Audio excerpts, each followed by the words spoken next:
I'm Rick Howard, president of Kingdom Magic Vacations. In my job, I get to travel a lot. I explore the world on land and sea, eating in unique restaurants and discovering interesting locations. I'm always looking for new places to visit, and I want you to travel with me. Welcome to Travel with Rick. Hey everybody, welcome back to another day of Epcot's Food and Wine Month on Travel with Rick. Hey John, welcome back. Oh, thanks for having me back, Rick. Dude, it's always a pleasure having you here. Guys, this is my good friend John Donahue from WDW Park Hoppers from Social Cam. Social Cam. Right? No. Gary Vaynerchuk owns Social Cam. Oh, does he? I am just a player. Very cool. Yeah. So tell me a little bit about what you do. I do a couple different things. I do wdwparkhoppers.com, which is a Disney fan website. We do a lot of cool things. You definitely want to sign up for our newsletter. Yep. I'm the co-host of the DisneyParksPodcast.com with Disney by the Numbers Tony. Tony Casanova, our good friend. Yep. Good friend, and we have a lot of fun with that. And what Rick was alluding to is johncdonahue.com is my leadership personal development blog, and we talk about all sorts of things. And what I do is every day I film a quick, less than 2-minute video on a little app on my iPhone and Android, for those Android people out there, and Android, that is called Social Cam. And you can sign up for Social Cam. I'm John C. Donahue, or you can go to youtube.com/Mr. John C. Donahue, and you can see the same exact videos. But every day is a little bit of encouragement, motivation, and direction. We do all sorts of crazy things, and I'm usually in my car, which has caused my mother a little consternation because she thinks I'm driving crazy. But it's all totally safe. Nobody, nobody is hurt. Did you just call Andrew an android? No. Android user. Oh, okay. He's an Android. Yeah, he is for now, but I think he's feeling a lot of peer pressure right now. Come to the dark side. He may come to the dark side because we have smoked meats. We do have smoked meats. God help us, we have smoked meats. We have smoked fish products anyway, so come to the dark side with the iPhone, and I love the things you do on social media. I really do. It encourages me, and like I say, I kind of get it. I guess it's, I don't know, I was going to say old school. I guess it's not old school the way I get it. It's like the simplest way I get it. I follow him on Twitter, and I get it from that way because you tweet out when you put them, just a little click right there. So I see when you post them, it comes up in my Twitter feed, and go over there, and I get like you said, a little 2-minute thing. John with his cool looking hairdo. I can tell what kind of hair day you're having, tell what kind of day you're going to have because of the way your hair looks, how it's going to go. And I get a little encouragement, whether it be on relationships or, like you said, personal development, motivation, whatever it is. And I get motivated there. So, if it motivates you, if it motivates me, it's probably going to help you guys a little bit too. I really get a lot out of it. Everybody can use a little motivation. Hey, everybody needs a little motivation for sure. And speaking of motivation, we're back here in Scandinavia, guys. Taste of Scandinavia. Travel with Rick. It's awesome. You were here last year for this one. I was, and I gave you as much money as I could muster to not have to do this again this year. All right. And I lost the bet. I got you out of Singapore. You did. I got you out of Singapore, but I couldn't get you out of Scandinavia. That Singapore sling. I don't know who's doing the Singapore this year, but if they're doing the sling, stay away from the Singapore. Yeah, that was your buddy Tony Casanova. He jumped on that grenade. That's so sad for him. Yeah, we've met a bunch of people so far this month. Singapore, I'm sorry. We've already met a bunch of Disney, met at Disney, a bunch of Travel with Rick friends who have come up and said, hey, we love what you're doing. Oh, by the way, didn't go to Singapore this year because of what we told you. And by the way, the lines are really short, so somebody's watching, man, That's but anyway, good and scary at the same time. I digress. We're not in Singapore, but we are in Scandinavia, and we've got something really, really awesome right here. We've got some Swedish meatballs with lingonberries, and we had to actually wait. We got a fresh pack of lingonberries here. Yes. They just brought them out, and we've got some rice pudding with Driscoll's, only the finest berries, and you've got something over there to eat. Oh, why me? We have shrimp salad, and we have smoked salmon right here, and we have smoked herring. Yes. And we have a thin wafer and a little bit of mustard that's going to literally get me through this. Yeah, and all right, so last year was a lot hotter, and I think we'd eaten a lot more, and I just was not excited about the smoked fish thing. But I gotta say, once we got into it, great. Wasn't bad. Oh, it really great. wasn't. It really wasn't too bad. Okay, and we've got a little drinky thing here too. All right, so we've got some Zante Sunshine, which is a cognac, we learned. Okay, so they have Zante, which is Xante, which is a type of a cognac, and they make a Zante Sunshine, which is the cognac with a type of juice in it. So they also had an Iron Horse Fairy Tale Cuvée, which is a sparkling wine specifically for Disney. Now, it's been specifically for Disney since 2000. So my wife and I first had the Fairy Tale Cuvée at an event that back then it was called Disney Dining Experience with Four Tables in Wonderland. Right. We actually went to a special New Year's Millennium celebration there, and this was their millennial thing, the Fairy Tale Cuvée. And so Disney had bought all the cases that they made, and they were serving that night, millennial celebration, New Year's Eve, 1999/2000, and it was great. But I guess Disney had a contract with them, and since then they've had it every year, everywhere on property, and I've just had a bit much of it, okay? So that's all I'm saying. Nothing wrong with it. It's a great Fairy Tale Cuvée. Actually, my friend Christina, she loves this. This is her go-to sparkling wine. Champagne, but it's not from the Champagne region of France, so we have to call it sparkling wine. But it's really awesome. We're just not having it today. So check it out. You'll love it, but we're just not doing it today. So what we are doing is some great Swedish meatballs. Yep. With lingonberries. Now you said these are like IKEAs, right? Tell me a little bit about that. I think that if you go to IKEA, which there's a couple different IKEA stores local here in Florida, they have a restaurant cafe area, and they do have Swedish meatballs and lingonberries, and you can actually take all of it home if you want to do it at home. And I thought last year it tasted very similar, and I think after the fish last year, I was so excited to actually have something that tasted familiar that I wanted to do something crazy at the end. We'll see what it's like this year. Nice, right? Not bad. I mean, for me, meatballs with anything. So put brown gravy and a lingonberry sauce, which to me is kind of like a cranberry sauce. Yeah, absolutely. You know, right. So definitely not bad.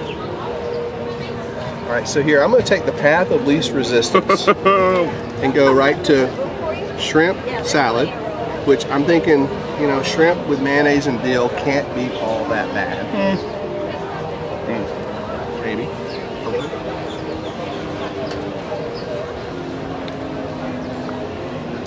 All right. Okay. So I was right. It's good. I was right.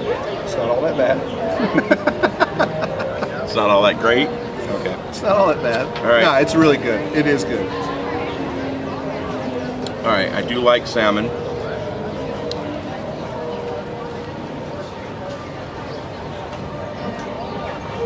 You should try it. I love salmon. And actually, this is one of my wife's favorite things is lox and bagels, or, you know, smoked salmon. Right. For all of our Jewish friends and all of our South Florida friends who love, you know, lox or... Yeah. Go ahead. No, go ahead. Now watch this. Watch Rick. Go ahead. Double dog dairy. Go ahead. All right. Eat. Go ahead. No, go ahead. Wow, that's great. No. Go ahead. Go ahead. Seriously. It's good, right? It's good. Yes, it's good. It's good. Keep going. Now wait for the aftertaste. And there it is. It's okay. We got through it. Yeah, it's the aftertaste I think that gets me. So yeah, there's actually a little bit of a mustard dill sauce here that's pretty good with it. You're going to try that with the herring. Okay, good. So ooh, that's a big piece of herring. I'm going to put a smaller piece. I have to feed Andrew when this is over, so we'll feed him with this. yeah. Let's give it to Andrew. He likes it. Shake the camera, Andrew. You like it. To be honest, I like salmon. I like the herring better because once you got through the salmon taste, it was really, really good. And I kind of become spun. I apologize, but the aftertaste of the smoked part was really off-putting. It wasn't my favorite aftertaste after eating fish. Yeah, it definitely has a strong finish for all of our wine friends. Oh, and try some sunshine from Carol. Carol was our server at Taste of Scandinavia. No, shrimp salad's good. Yeah, shrimp salad's not bad. It really isn't. Well, I should say it's not bad. Shrimp salad's good. It's very tasty. Interesting, right? I mean, probably not what you choose to serve at home, but I know it's not bad. It's got a very interesting. I mean, I keep saying the word interesting because I'm really not sure. The aftertaste is very different. Yeah. Well, cognac's a little different. Yeah. Okay, so it's not like a whiskey or a scotch or right.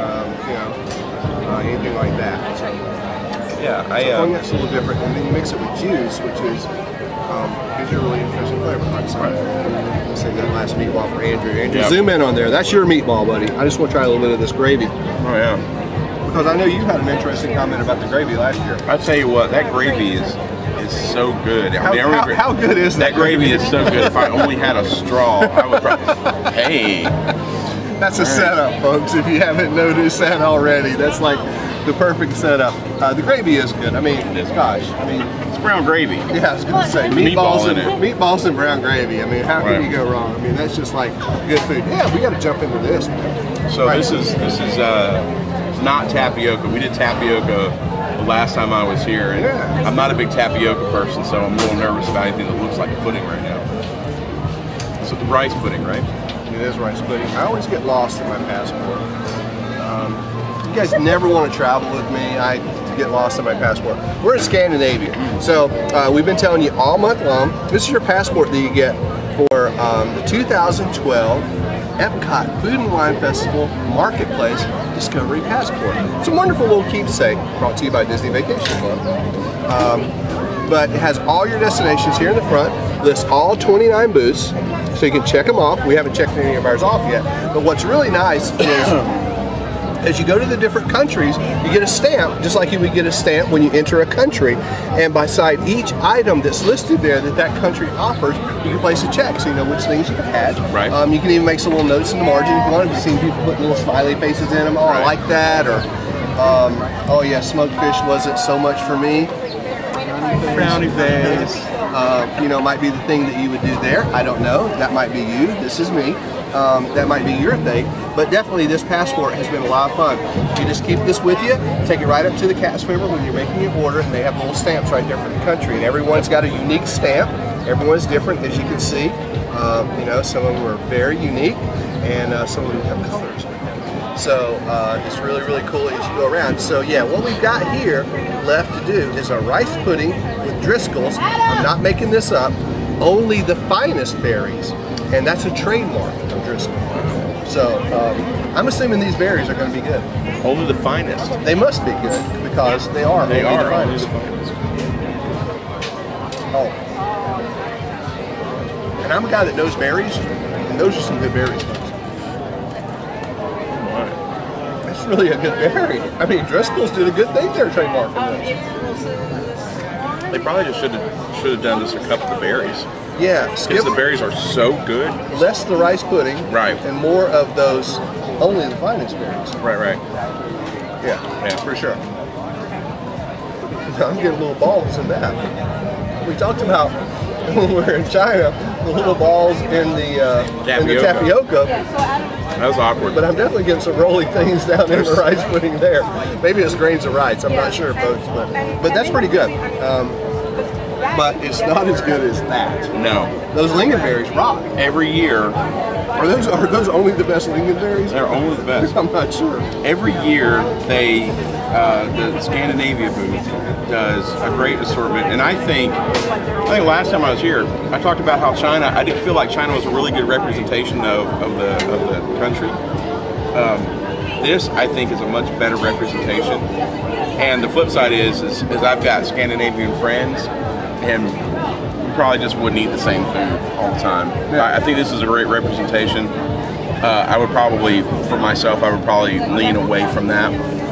But definitely, you can't go wrong with the meatballs. But we had to do it because there are 68 food items here this year. We counted them up. Thanks, Tony, from Disney by the Numbers, for hooking us up with the total number there. Actually, I counted them myself, guys. But there are 68 food items, and we've determined that over the course of the month, we set out to eat every one. Right. We're going to miss 3. And I'm going to give you the reasons, but you got to come back to find out what 3 it was and why we didn't eat them. We're starting to get some hype around this now. I can kind of feel the anticipation growing. You're wondering what that is, right? What is it that Rick and John and all the other folks that we've had on all month, what is it that we wouldn't eat? And why? You want to know. I can tell. You've got to come back because we'll reveal that and more in our final episode. I can't wait. I can't either. I can't either. I gotta wait all month for that? No, only a couple more days now. Oh, sweet. Yeah, because we've been filming all month. Oh yeah. I know it seems like we just started yesterday. I've been out of town a lot, so I've been catching up as much as I can. Yeah, this guy's a political activist. Did you know that? Oh no, please don't say that. He's really not. He works with politicians and he does audio-visual and event scenarios. I set up mics. That's about what I do. Yeah, he does really cool stuff. He makes AC/DC look good on stage. Well, that's a tough thing to make AC/DC look good. Well, whatever. All right, so you tried the Zante Sunshine. I did. Right? Did you guys try the Zante Sunshine? Have I mentioned that you need to get off your couch and get to Epcot's Food and Wine Festival? Listen, it's getting close to the end of the month. We're getting close to wrapping up Travel with Rick's all month here at Epcot's Food and Wine Festival, but there's still time. This thing goes on all the way to November, is it 12th or 14th? I think it's the 12th or the 14th, but you need to find that out and you need to get here. 46 days from September 30th to mid-November, so there's still time to catch a plane ticket, get in your car, get out that dusty old pass. Why have you been holding on to that thing? Yeah. And come to Epcot's Food and Wine Festival, enjoy some of this food. There's still lots of great bands that are going to play. Yep. We still haven't seen Blues Traveler. We still haven't seen Dennis DeYoung. Big Bad Voodoo Daddy still has not taken the stage, and you don't want to miss them. My favorite has always been Sister Hazel. Love Sister Hazel. You turned me on to Sister Hazel. You, man. Sister Hazel, the best rock and roll band in the world. Guys, if you're watching, I love you guys, and we're waiting to see you here on October 26th. Now, I don't know what day this just showed, so I may have just like totally messed Andrew up there as far as saying that. But Sister Hazel is here October 26th to the 28th. One of my favorite bands, local Gainesville band, and they're awesome. They are awesome. And just one of the bands that play here every year. They've been playing here for like, this will think will be their 11th or 12th year playing at Epcot's Food and Wine Festival. So they're really awesome, but tons of great bands. We've already seen Sugar Ray, Night Ranger, Smash Mouth, Javier Colon, Mickey Thomas of Starship, the one we had such a hard time last year with. Mickey Thomas. Was it Mickey Mantle? Was it Mickey Mouse? No, it was Mickey Thomas from Starship. So lots of great bands. They're free with your Epcot admission, walking around Epcot's Food and Wine Festival, 3 shows a night over at the American Gardens Plaza, and they rock. I mean, Night Ranger puts on as good a show at Epcot as they would in a 40,000 person Coliseum, opening up for when they opened up for whoever they opened up for this There's year. no reason why. If you're local, you should be here. If you can fly down, you should be here. I would drive here. If I had to hitchhike, I would hitchhike. If I had to take a bus to get to Epcot's Food and Wine Festival, I'd take a bus to get here. I would take a bus. I would. You're right. I'd hitchhike. I would. I'd throw some things in a backpack. I'd hit I-95 and I'd head to Florida. We'll work for meatballs. Right. We'll work to get to Epcot. Whatever it takes, man. That's awesome, John. Well, listen, we've had a great time. I hope you've had a great time with the Taste of Scandinavia. Dude, always a pleasure. You'll come back again? Absolutely. Looking forward to it. We're almost done, but not quite. There's more to bring you, and still, we're going to reveal those 3 things that you don't want to miss. And we're going to see you right back here on another episode of Travel with Rick real soon. So long, everybody.